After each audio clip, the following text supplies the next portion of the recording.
We're live. CIO Wisdom Pods. I'll try to do more of those as of late. It's not been super active this edition, but I have Neville Richardson with us. He's been referred by a New Zealand podcast friend that we had on. It was quite entertaining. And Neville and I talked about Gallagher the other day.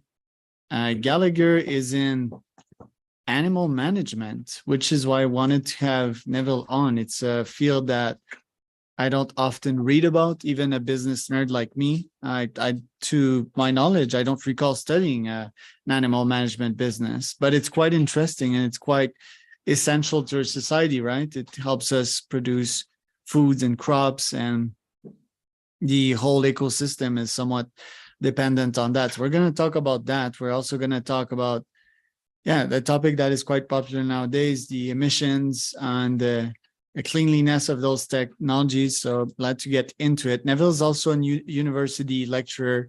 He used to lecture at Auckland University of Technology, plus worked at a bunch of cool companies, occupied the CIO role, which is an important position. Was also head of IT, for example, at BMW, which is an IBM. I mean, Neville, you've got like quite an accomplished background, and that's why I'm excited to talk to you. The pod is brought to you by podfire.com if one wants to start, scale, or be invited to a podcast like this one. So Neville, welcome to the pod. I'm glad to have you on. Can you introduce yourself and tell us a bit more about Gallagher? Yeah, so hey Charles, thanks so much for having me on. I mean, what an introduction! You were almost made me blush with some of the background there. No, I've been in New Zealand nearly 15 years now, and I have had various CIO roles here. I've been working for Gallagher for just over 5 years. We're based in the middle of North Island in New Zealand, in a fantastic place called the Waikato, with a massive river which gives the area our name running through. I'm in a town called Hamilton. Listen, Gallagher. What an amazing business to work for. I'd sort of describe us as like an 85-year-old startup. We invented the pulsing electric fence back in the 30s. Our current lead, Sir William Gallagher, it was his father that established the business, and that's really grown from that initial idea into an animal management business that scales across the globe. So we operate in most continents around the world. We've got locations in Australia, in North America, in the UK, and we do everything now from electric fences to virtual fences. So I've got a big IoT play in there, weigh scales, water systems, so all those things that really help farmers do the job that they want. But it's not just farmers as well. It's hobby farmers and other areas. So as well as expanding the products, we've also expanded our range of customers over those 85 years. The pulsing electric fence. So like, what is that? Because in Mexico here, I see like for house security, and we hear. Is that like the pulsing? That would be, that would absolutely be that thing. Yep. And what's the difference between that and the non-pulsing one? Well, I think, I mean, the electric fence has been around a bit longer, but if you can imagine, there's a current going through it all the time. There are all sorts of, issues that might be had. So really the difference is that it pulses rather than is consistent. And obviously it's different from a normal fence in that it does have that pulse in there. So it's not so great, I think, to have it going all the time. Yeah, it consumes a lot of electricity. So is that the difference? Is that why what options do I have if I am a farmer? What options present themselves in front of me? So, right now your three big options are obviously just a static fence. You've got the pulsing electric fence, but also you've got the virtual fence as well. So, where you've got livestock, cattle. We've got a device now that's a collar that sits on the animal, and there's a virtual fence line, so you can draw that on your on your laptop or on your mobile device, and you can change the fence line in real time. And if we look at, some of the challenges that farmers have, nowadays, for example, around waterways, or if you have, such a large farm that you don't want to go out and physically move the fence, then we've got a solution for that, using the latest technology. So it's quite exciting, and the traditional product and the other product actually, they're quite complementary as well, because there are certain use cases where you can't use a virtual fence, for example, next to a roadway. So the two really, one, they can compete with each other, but actually they're really complementary products as well. Right. And okay, again, I'm a farmer. I have hectares and hectares of land, and obviously I need to fence it the whole way. So it must cost quite a lot. What's the cost per meter of electric fencing? And would you recommend electric fencing for that long of a distance? Look, the cost depends entirely on the use case, and I'll certainly happily put you in touch with the sales teams that can help there. But it really, the usage, it is absolutely down to use case. The other thing as well is, farmers don't want to be repairing or going out and repeating work, especially on large farms. So that's where the quality comes in as well. So it's not a sales pitch. Genuinely, our products are known for their quality and reliability in the market, and also we have obviously that the majority of our products are solar as well. So you can put them in and pretty much leave them alone if you need to, and that reliability is there, because that's the last thing you want to worry about is the validity of your fence lines around the farm. You've got other jobs to be done. And let's call it $100 per meter or something like that. I can't, Charles, I can't give you that figure, but one of the teams certainly could. Right, but if we do some basic math here, I'm pretty sure I'm near like 50 to 100. So like per 100 meters, which is quite long. That would be 10K. And then if I have a kilometer, that's 100K. So that's quite costly as a farmer. So I'm guessing you guys also loan the equipment. You can lend me a loan and we can figure it out that way, right? Look, typically in terms of physical fencing, that's that's generally a capital purchase. So they are, they are procured with capital. But something like a virtual, a virtual fence, they're absolutely, that's more of a monthly model. So you've got both. Okay. And then is there like a monthly cost, because there's software associated with that, right? So should I pay also for the software on my side? Is it monthly? It depends on the software. Certainly with the virtual fence, yes, there is there's a monthly fee. We do some other software that's actually provided for for free as well in other areas. So you guys theoretically should increase the profitability of farming, because you help me keep my animals inside. They don't escape. They don't get eaten also by predators and so forth. I'd invest quite a lot in Gallagher, I believe you say, not Gallagher. Gallagher's is probably a good part of my cost as a farmer. It should be around 20 to 30%.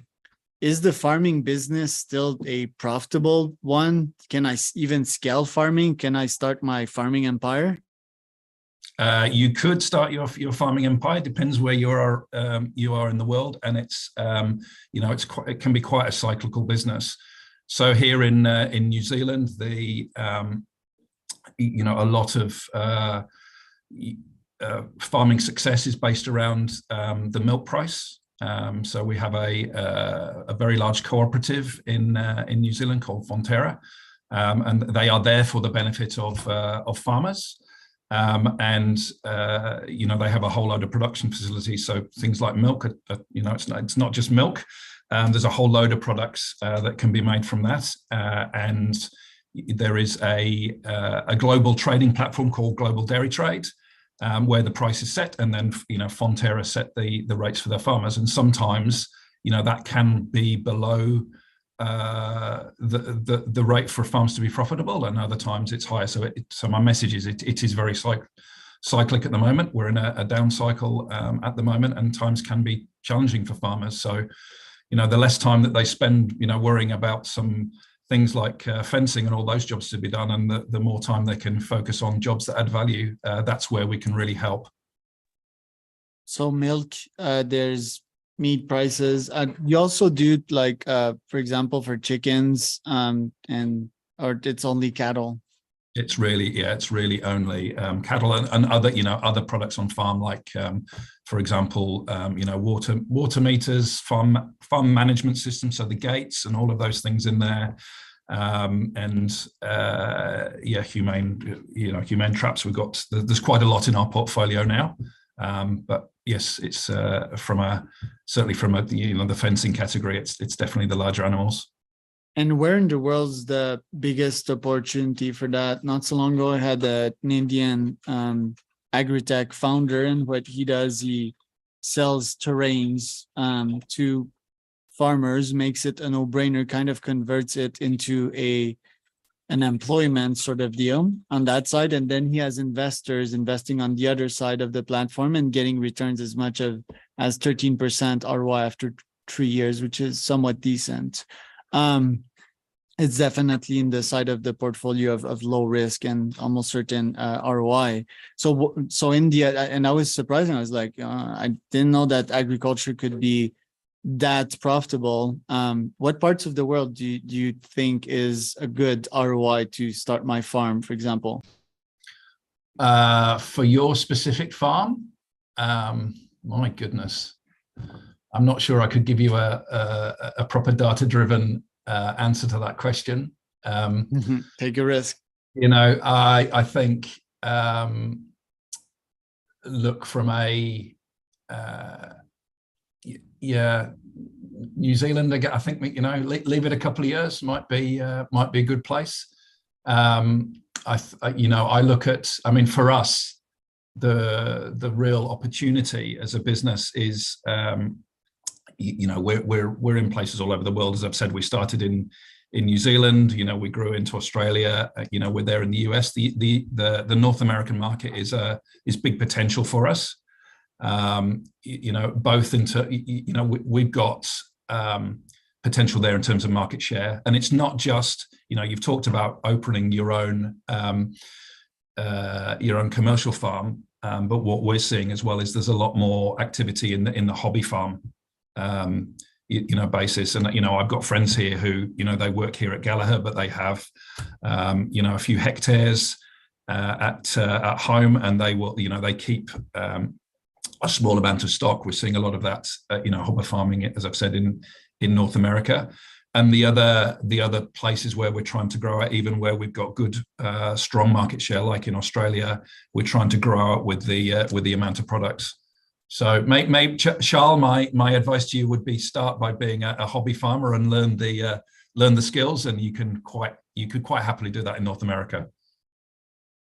Right, and my brain told me like Hong Kong, right? Because when I was in Hong Kong, the price of milk was super duper expensive. It was like $10 for 1 gallon, or like normal piece of milk that we get for $2 in Canada. Price of milk in Canada is pretty good. We've got like unions and I forgot how these are called, but communities of farmers coming together, cooperative, that's a word. So yeah, but Hong Kong, it's kind of complicated because there's importations and all that, and yeah, that can get quite complex. Then Ghana is on top of that list, oddly enough. And just countering my point, it says that the price of milk in Canada is like the 3rd highest, which is odd. I'm not sure if these stats are even good, but yeah, I think they're confirmed here. And the next question is like, okay, are these places set to actually promote cattle and farming? Some places are incredibly hard. They don't have the proper environments, right? Because the cows, they need to graze. So not all countries can grow cows, right? Yeah, not all countries can grow cows. You're absolutely right. What do you do at Gallagher? Like, what's your position? What's your role? Yeah, so I'm the CIO, so I look after all of the corporate technology. So providing services to end users, all of the infrastructure that we use, our line of business applications like ERP, the systems that run our manufacturing environments. We do provide some services to our product development as well, but we've got our own developers for those. So definitely my gig's the corporate side. Right. And what are your goals this year? For example, what do you want to achieve? Look, this year, increasing visibility around our supply chain, being able to drive sales, and also we're looking into our next sort of technological transformation, which will be around ERP. So we're doing a lot of work looking into that. Looking into being able to orchestrate across our environment so we can drive some automations. Obviously, large language models are really interesting to us. So, how do we combine that technology into the fabric of our corporate IS to make things just easier for our users to navigate. So we've seen the rise of ChatGPT. Everybody's talking about it, but actually the thing that's of real interest to me is how you can combine those large language models into the fabric of your environment. And these are things that we really need to be architecting today, that the benefits might not arrive in 3 to 5 years time, but we need to be doing the design work to that. And there's a lot of buzz around ChatGPT at the moment, but we really want to get into the detail of that and understand what it means in the corporate space. It's definitely one of the most exciting times in my career with that new technology. I'm old enough now to have seen a couple of waves, and this feels like a really good wave at the moment. Right. There could be a Gallagher GPT that could tell the farmer, okay, where are the cows today? Are they healthy? Is there a problem there? You could just ask it questions and it could reply, oh, there's this fence A124 that needs replacement, and so forth. Yeah, look, and obviously we have a lot of that data already, but in terms of doing all of those things, absolutely, and doing it also from an internal perspective as well, so that we can, as I was mentioning before, what we want to do is really concentrate in on those jobs that our customers want done, not the things we have to do. What are the things that add value? So we can automate some of the things that don't necessarily add value, but then really concentrate on the things that do. Last question here, Neville. Drones. I'm surprised that I haven't seen drones on the website to just manage a cattle. They make so much sense. They could even replace the dogs. What's up with that? No, I think there's plenty of drone technology in farming at the moment. From certainly if I look across the ditch here to Australia, they've had drones for years. They're called helicopters, right? So genuinely farmers do use that on some of the larger farms. Drones are used here in New Zealand as well. So there's been a lot of hype around that, but when you consider some of the the size and scales of farms around the world, you can definitely find those use cases. So I would say that it's active already. Love it, Neville. Where can people find out more about you?